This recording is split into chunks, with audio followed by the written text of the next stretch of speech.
Hi Pisces, this is Pisces Hub. Welcome to my channel. So for today's video, gamitin natin itong the tarot card. Alamin natin kung ano yung magiging mensahe niya for Pisces sa araw na ito. Mga gabay, mensahe, mga posibleng mangyari for Pisces sa araw na napanood niya to. Okay, so this is a timeless reading po, okay? Reminder lang po na ito ay general reading Pisces. So, pwede pong mag-resonate sa'yo, pwede pong hindi, okay? And, again, this is a timeless reading. So, kahit anong araw, buwan o taon mo ito napanood, basta magtugma po sa sitwasyon niyo po, take lang, okay?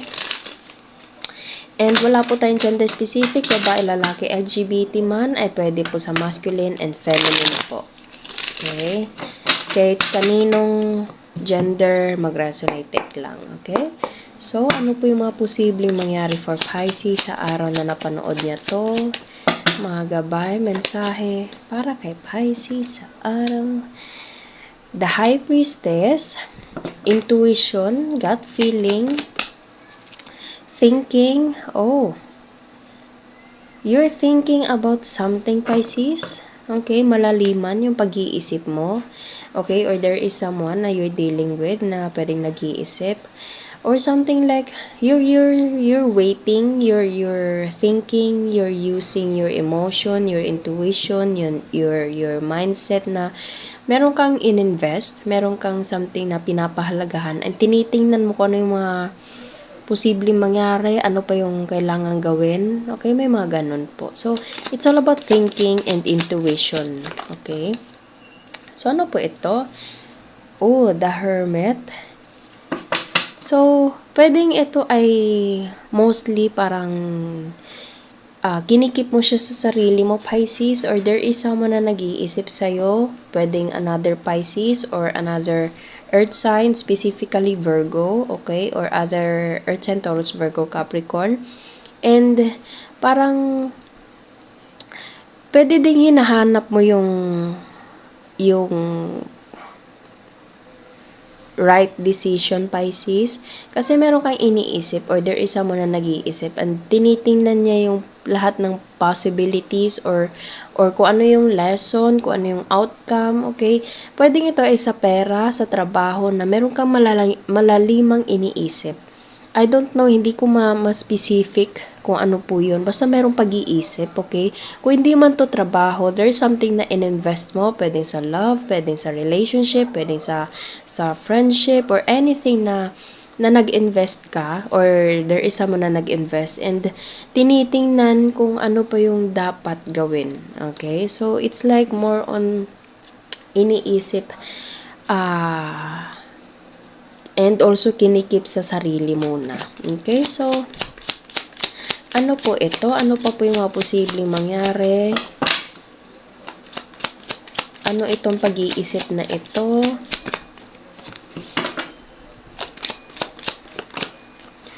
Okay.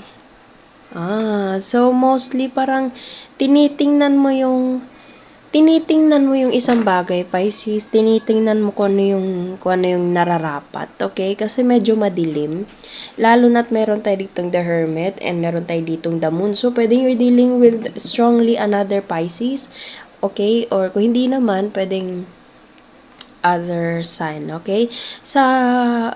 Parang feel ko dito, iniisip mo yung isang bagay or there is someone na nag-iisip mostly sa gabi, okay? And tinitimbang, inaalam ko na yung dapat gawin. Okay? Kumbaga, you're handling this situation, Pisces, in a mature way. Okay, iniisip mo. Ayun, yun yung palagi kong naano ko dito, Pisces, iniisip. Okay, before gawin or kung ano man yung nangyayari, kung ano man yung sitwasyon niyo po, especially kung nag-invest ka, nag-effort ka, okay? You're thinking about the possibilities, you're thinking about the possible outcome ng sitwasyon, ng taong to, or pwedeng you're dealing with someone na ganito. Okay? So, ano pa po? Tinitingnan ko ano yung dapat gawin. Parang ganun, okay? So, ano pa po yung message niyo po for Pisces?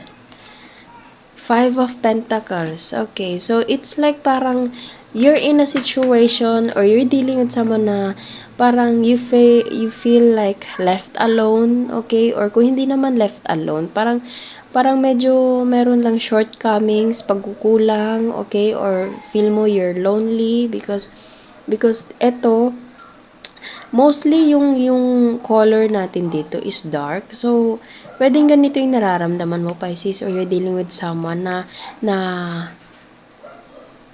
kahit ganito yung nararamdaman, kahit ganito yung sitwasyon, iniisip, tinitingnan kung ano yung dapat gawin, lalo na't nag-invest kayo.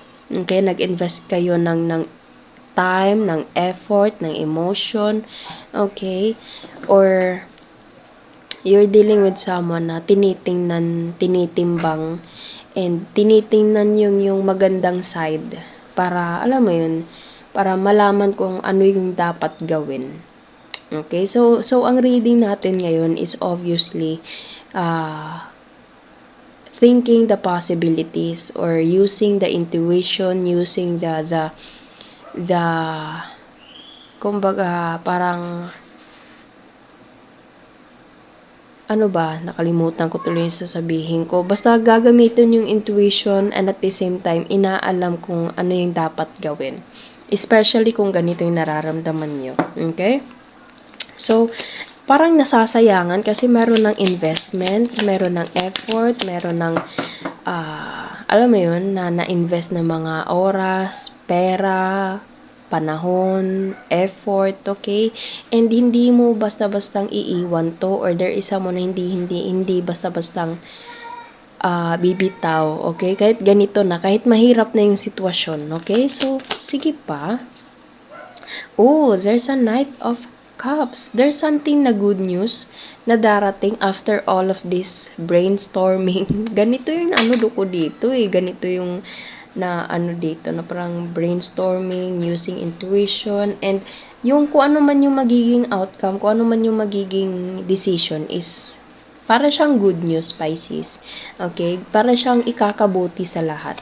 Okay? So, ano pa po ito? King of Wands. Ooh, full of attraction, Pisces. Okay, full of action.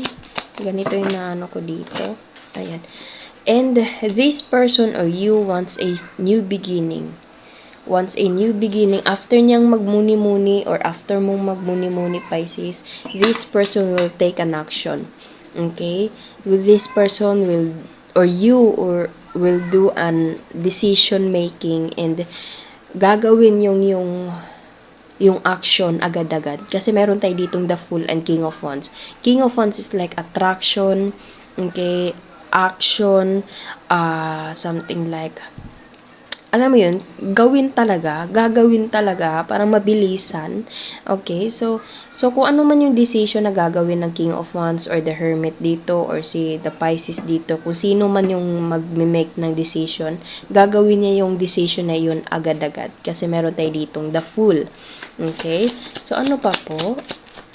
Kung, ayun, agad-agad, Pisces, kasi meron tayo ditong Knight of Swords. This card, always kung sinasabi, is sudden card, biglaan, okay? Mabilisan. Ito yung pinakamabilis na Knight na cards na nandito sa ating tarot deck, okay? So, kung ano man tong decision na ito, mabilisan yung action na gagawin.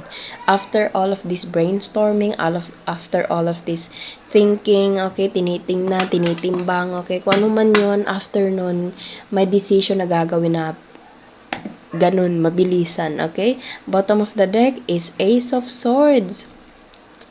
It will the outcome of this situation or decision, Pisces, is ikakabuti. Magiging masaya ka, okay?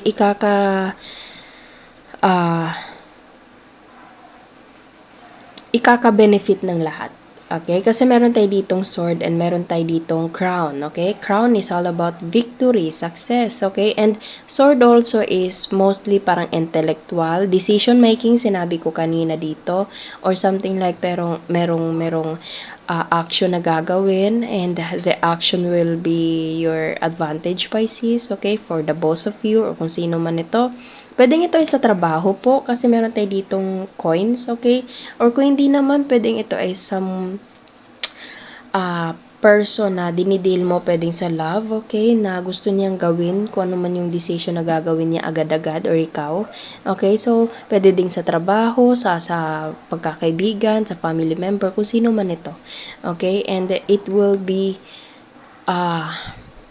for the best. Okay, magiging maganda kung ano man yung action na gagawin with this King of Wands right here and together with the Fool. Okay, na mabilisan to Pisces. Okay, so ano ba? Kuha tayo ng mga initials, random words po, kung sino or ano po yung mga konektado for Pisces sa araw na napanood niya ito. Ayan. So, meron tayo ditong matangkad, trabaho, maliit ang ilong, kapatid, pet lover, money, abroad. Pwede din sa magtrabaho ka agad-agad sa abroad, Pisces. Katrabaho, photos, masipag, and coffee, tea. Okay? So, pwede nandito, pwede pong wala, Pisces. It's okay lang po kung hindi po mag-resonate. Okay? Itong mga random words na nandito. Okay? So, yun po ang ating reading for Pisces sa araw na napanood niyo po ito. Huwag niyo po sanang kalimutan na mag-like at mag-subscribe po sa ating channel and click the bell button, Pisces, para ma-notify po kayo sa next videos na i-upload natin, okay? So, thank you, Pisces, and God bless!